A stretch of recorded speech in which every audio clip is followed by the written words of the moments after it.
You know, word of advice to any samurai villains in future films or series in the future.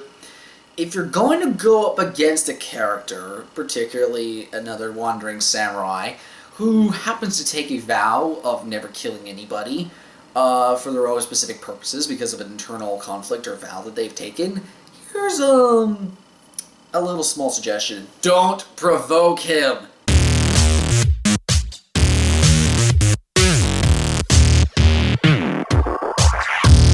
Sword of the Stranger. Now, Sword of the Stranger follows a young boy named Kotaro, who is on the run from a group of Ming swordsmen who have come over to Japan in order to find the boy and capture him for their own nefarious purposes. And during the course of the storyline, Kotaro runs across a young swordsman by the name of Nanashi, or No Name, I should say, and he hires the help of this samurai in order to escort him to the Mangaku Temple for safety. Now, the way I heard about this movie was that apparently one of my closest friends had told me about this movie and said that it has some of the best fighting animation, particularly swordplay, that he had ever seen.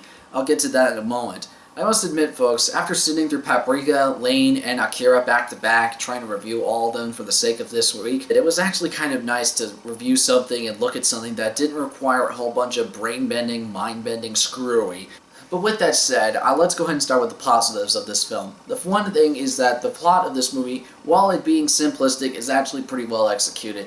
I mean, I love a good brain-bending story as much as the next person, but sometimes simplicity is the best thing possible for the brain. By comparison, in this movie, very simple and straightforward. A simple young boy hires a samurai to protect him from these Ming soldiers to go over and hide him over at this temple to be secured by the monks. There, that's as simple as I could get it. Another positive regarding this movie is the fact that the score is actually very appropriate. I must admit, it's probably not the most memorable score I've ever heard, but it's a nice mix of woodwind and percussions that are all stitched together into scenes that are appropriate for what the scene is trying to do. This also leads into my biggest positive, yet my only negative with the film, but I'll get to that in a second.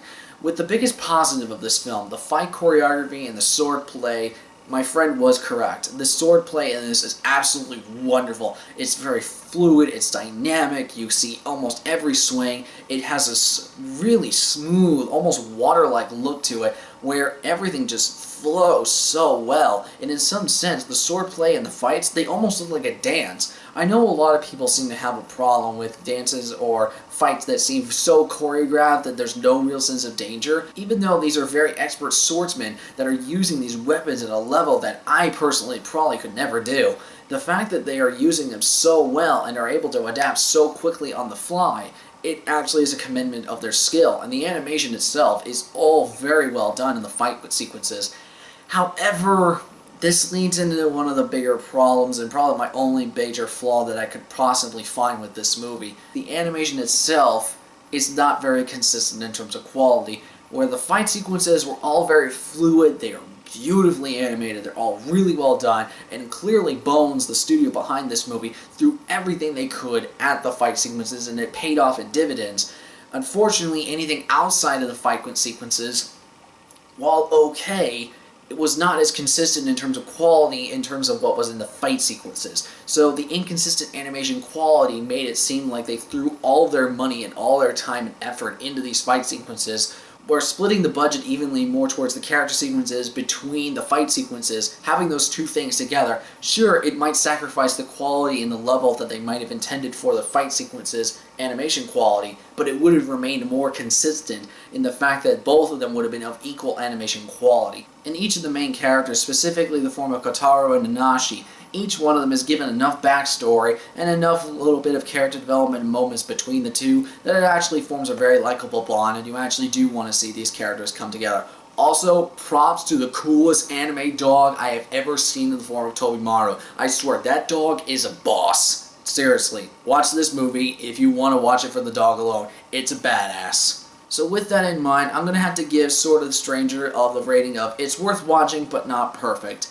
So there you go, folks. That is my review of Sword of the Stranger. I know this is a little bit more simple and a little bit more straightforward than a lot of my other reviews, but to be perfectly honest, I didn't feel it necessary to drag this one on. It felt like this is a very simple movie, very simple review. It just seemed like I should do basically not drag this on as much as I could. Anyways, I hope you enjoyed this review. Please stay tuned for the rest of the week where I will be reviewing such other series as Serial Experiments Lain, Gunbuster, the movie, as well as a particular series that I have been requested numerous times to ever watch, Fate Stay Night, the first series. Let me make that clear. Anyways, comment below, tell me what you think of this review, of what you thought of Sword of the Stranger, if you have seen it. If not, comment below, tell me what other movies or animes you want me to review at some point, and I'd be more than happy to take a look at them. Until next time, I'm Perry the One-Armed Legend, and I'll see you later.